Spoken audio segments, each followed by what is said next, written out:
আসসালামু আলাইকুম ভিউয়ার্স, আজকে ভিডিও টিউটোরিয়ালে সবাইকে স্বাগতম। আজকে হলো ডে 4, মানে আজকে 4 নাম্বার প্রবলেমটা সলভ করব। এর আগে আমি 3টা প্রবলেম সলভ করে দিয়েছি, হ্যালো ওয়ার্ল্ড, ডেটা টাইপ আর অপারেটর। আশা করছি আমার সাথে সাথে আপনারাও এই 3টা প্রবলেম সলভ করছেন। আজকে আমরা কন্ডিশনাল স্টেটমেন্ট সম্পর্কে জানবো এবং কন্ডিশনাল স্টেটমেন্টের যে প্রবলেমটা আছে সেটা সলভ করব। তো চলুন শুরু করি।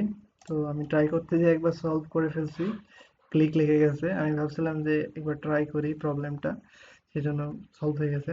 ওকে, আমি আবার আপনাদের সামনে আরেকবার করতেছি প্রবলেমটা এন্ড আপনাদেরকে বোঝাচ্ছি। তো বলতেছে কন্ডিশনাল স্টেটমেন্ট। কন্ডিশনাল স্টেটমেন্ট মানে কি? কন্ডিশনাল স্টেটমেন্ট হলো যখন আমাদের কোনো সিদ্ধান্তের প্রয়োজন হয়, মানে ইয়েস আর নো যখন জানার প্রয়োজন হয়, তখন আমাদের কন্ডিশনাল স্টেটমেন্ট ইউজ করতে হয়।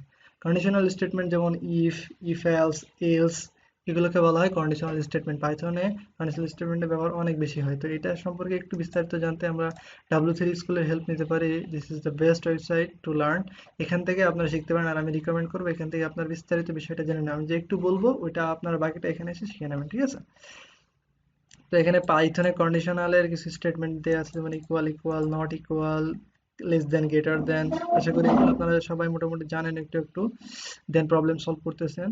তো এই যে এখানে এগুলো দেখাচ্ছে, এখানে আপনারা জাস্ট একটু পড়ে নেবেন, তাহলে আপনারা বেশি বেসিকটা ক্লিয়ার হবেন। কোনো জিনিসের বেসিক ক্লিয়ার না হলে আপনি কখনোই সে বিষয়ে ভালো করতে পারবেন না, ঠিক আছে? তো এখন টাস্কটা পড়ি, তাহলে আমরা বিষয়টা বুঝলাম কন্ডিশনাল স্টেটমেন্টটা। এখন আমরা প্রবলেমটা দেখি। এটা খুবই সাধারণ একটা প্রবলেম, জাস্ট কিছু কন্ডিশন আমাদের দেওয়া আছে, কন্ডিশন অনুযায়ী আমাদের কোড লিখতে হবে। তো এখানে দেখুন বলতেছে গিভেন অ্যান ইন্টিজার নাম্বার। টাস্কে বলতেছে যে একটা ইন্টিজার নাম্বার আপনাকে ইনপুট দেওয়া হবে, দেন আপনাকে অনেকগুলো কন্ডিশন চেক করে বলতে হবে যে এই নাম্বারটা কি, ঠিক আছে? তো বলতেছে ফার্স্ট যে কন্ডিশনটা ওরা বলতেছে যদি আপনি এটা চেক করবেন, এখানে যে নাম্বারটা দেবে এটা চেক করবেন। চেক করার পরে এটা যদি অড হয় তাহলে প্রিন্ট করবেন উইয়ার্ড। অড মানে, অড কাকে বলে, বিজোড় সংখ্যা কাকে বলে? যদি একটা নাম্বারকে 2 দিয়ে নিঃশেষে বিভাজ্য না করা যায় তাহলে সেটা হলো বিজোড়, আর যদি 2 দিয়ে নিঃশেষে বিভাজ্য করা যায় তাহলে সেটা হলো জোড় নাম্বার, ঠিক আছে? এটা হলো তার একটা সংখ্যা জোড় না বিজোড়ের ম্যাথমেটিক্যাল কন্ডিশন। তো যেহেতু আপনারা প্রোগ্রামার, সেহেতু আপনাদের এইসব কন্ডিশন সম্পর্কে লজিক বেশি রাখতে হবে, ঠিক আছে?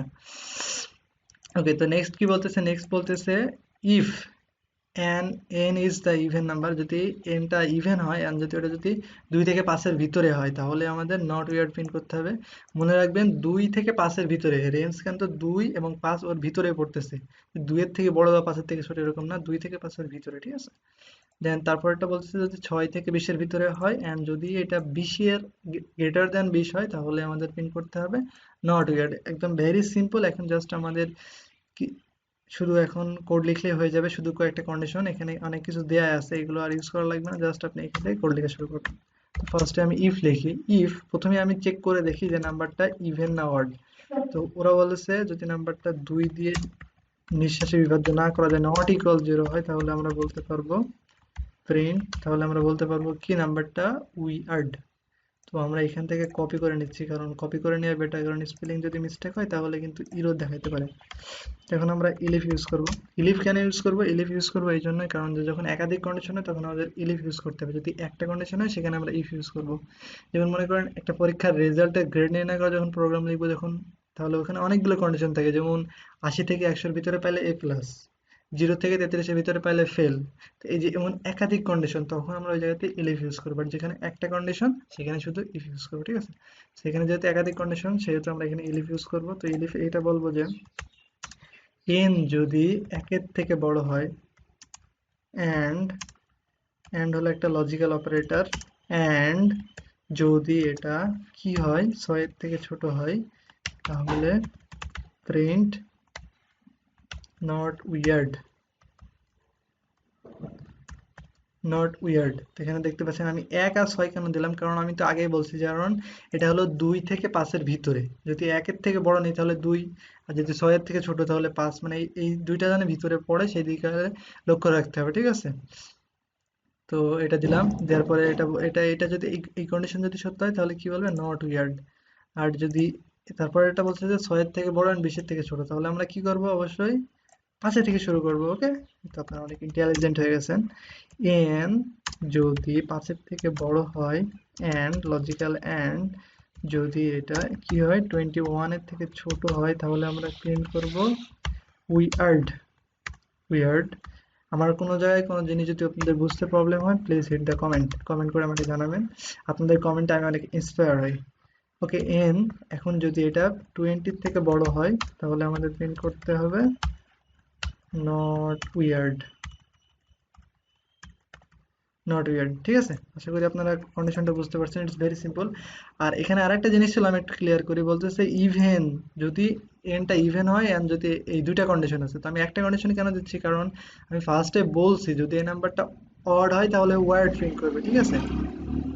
এখন কোন নাম্বার যদি অড না হয় তাহলে সেই নাম্বারটা তো অবভিয়াসলি ইন্ড হবে, কারণ যদি এই নাম্বারটা অড না হয় তাহলে ওই নাম্বারটা অবশ্যই ইভেন হবে। দুইটাই তো জিনিস হয়, একটা ইভেন আর একটা অড, একটা না হলে তার একটা হবে।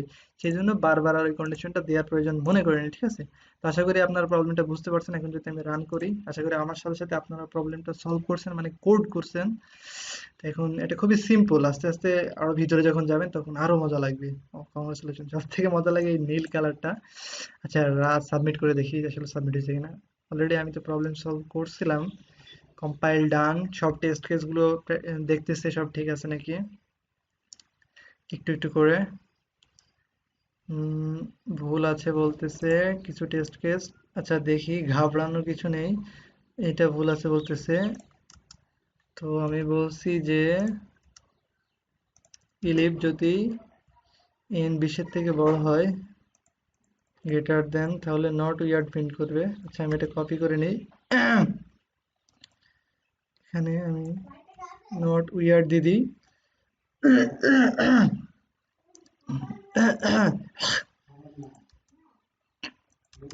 আচ্ছা আমি এবারটা রান করে দেখি। উইয়ার্ড, আচ্ছা এখানে যে ইরোরটা দেখা যায় তার কারণ হলে যেখানে স্পেসটা আমরা মানে দিয়ে ফেলছিলাম ভুলে, তো এই বিষয়গুলো চেক করবেন। তারপর আমরা সাবমিট করি, দেখি ইনশাল্লাহ এবারটা সাবমিট নেওয়ার কথা। রং অ্যান্সার দেখালে একদম মরে যাওয়ার কিছু নাই, একটু দেখবেন ভুল হবেই, ভুল থেকেই শিক্ষা নিতে হবে। Yes, this is finally done and আমাদের কংগ্রাচুলেশন দিচ্ছে, এন্ড আমরা নেক্সট চ্যালেঞ্জে যাইতে পারবো। তো যারা যারা এই প্রবলেমটা সলভ করেছে তাদেরকে অনেক অনেক কংগ্রাচুলেশন, আপনারা এই দিয়ে 4টা প্রবলেম সলভ করে ফেললেন, এখনো 26টা বাকি আছে। তো আশা করছি আমার সাথে সাথে আপনারা এই 26টা প্রবলেম সলভ করবেন এবং প্রোগ্রামিং স্কিলটাকে আরো বেশি বেশি ডেভেলপ করবেন। আর ফ্রেন্ডদেরকেও এই বিষয়ে জানাবেন যে প্রোগ্রামিং মানে হলো মোর অ্যান্ড মোর প্র্যাকটিস। তো সে পর্যন্ত সবাই ভালো থাকবেন। See you, tata, Allah.